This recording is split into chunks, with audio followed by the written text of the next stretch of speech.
केसी त्यागी जी और नीतीश जी जब पैदा नहीं हुए होंगे उस समय से कांग्रेस पार्टी पिछले 100 साल से ज्यादा की ये पार्टी है और 138वां साल है ये। तो इसलिए इस तरह का बात करना, ये लोग कब के हैं?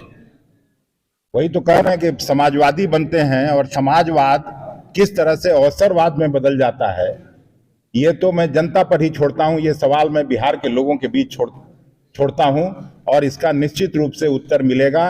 कभी भी इस तरह के राजनीतिज्ञों को बिहार की जनता पसंद नहीं करती है, इतना मैं जानता हूं। राहुल जी की रैली नहीं, आज सीट का बंटवारा करके हम लोग नहीं आए थे। आज जो न्याय यात्रा है उसकी तैयारी के सिलसिले में आपसे बात करनी थी, वो मैं बात कर चुका। सीटों का ब्यौरा भी देंगे। आज अभी सीटों का ब्यौरा न तो भारतीय जनता पार्टी के सहयोगी दलों को हुक्का हुआ है। लालू यादव भी रहेंगे क्या रैली में? नहीं, उनको भी हम लोगों ने आमंत्रित किया है। लालू जी की तबीयत खराब है लेकिन उनको भी आमंत्रित किया है, तेजस्वी जी को भी आमंत्रित किया है और महागठबंधन के सभी नेताओं को किया है। क्या इंडिया गठबंधन में नीतीश जी को संयोजक पद नहीं मिला, इसलिए गठबंधन? नहीं, संयोजक पद भी हम लोगों ने देने का उनको ये किया था, लेकिन ये पहले से अपना ये लोग दिमाग बना चुके थे। उनको कांग्रेस पार्टी ने सम्मान देने का काम किया, ये आग्रह करके कि आप कन्वेनर बनिए। लेकिन चूंकि उनको जाना था, फिर से सांप्रदायिकता के गोद में जाना था, सांप्रदायिकता की राजनीति को मजबूत करना चाहते हैं, इसलिए वो उधर चले गए। ऐसा नहीं है कि जैसे आपको मालूम है, हम लोगों को भी मालूम था कि ये जाने वाले हैं, कोई नई बात नहीं है। नहीं, कांग्रेस के तो सभी विधायक यही हैं इस तैयारी में।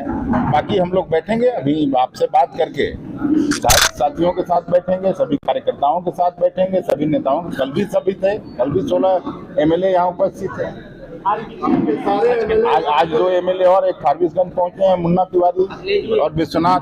कि अपने स्वार्थ में किस तरह से युवाओं के रोजगार के मामले को, युवाओं के नौकरी के मामले को इन्होंने पुनः नफरत की राजनीति की ओर ढकेलने का काम किया है। और स्पष्ट रूप से बिहार के युवा जो नौकरी मिलने के बाद खुशियां महसूस कर रहे थे, जो उनके चेहरे पर मुस्कुराहट थी, उस मुस्कुराहट को छीनने वाले नीतीश कुमार जी ने आज इस्तीफा दे करके युवाओं को और युवाओं के नेतृत्वकर्ता तेजस्वी प्रसाद यादव का जो सोच रहा है, उस सोच को धक्का पहुंचाने का काम किया है। स्पष्ट रूप से उनको ये बताना चाहिए था कि आखिर किस स्वार्थ में, किस कारणों से वो आज भारतीय जनता पार्टी के साथ जा रहे हैं।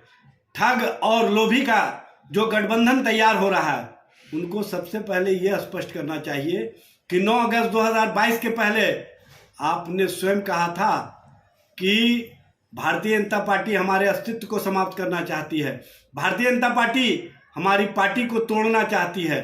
हम सभी समाजवादी विचारधारा के लोग इकट्ठे होकर के उस शक्ति का मुकाबला करें जो नफरत फैलाने का काम कर रही है। और उस समय लालू प्रसाद जी, तेजस्वी जी, कांग्रेस और वामपंथी दलों ने आपको ये भरोसा दिया कि हम आपके अस्तित्व को समाप्त नहीं होने देंगे, हम आपके जो सोच है उस सोच को समाप्त नहीं होने देंगे। और हम लोगों ने 9 अगस्त 2022 को आपको साथ दे करके आपके अस्तित्व को भी बचाया, आपके इज्जत को भी बचाया। लेकिन आपने आज उसी पार्टी के हाथों अपने अस्तित्व को गिरवी रख दिया, अपने आप को अपने स्वार्थ में कहीं ना कहीं जो समाजवादी सोच है उसको गिरवी रखने का काम किया है। ये स्पष्ट रूप से दिख रहा है।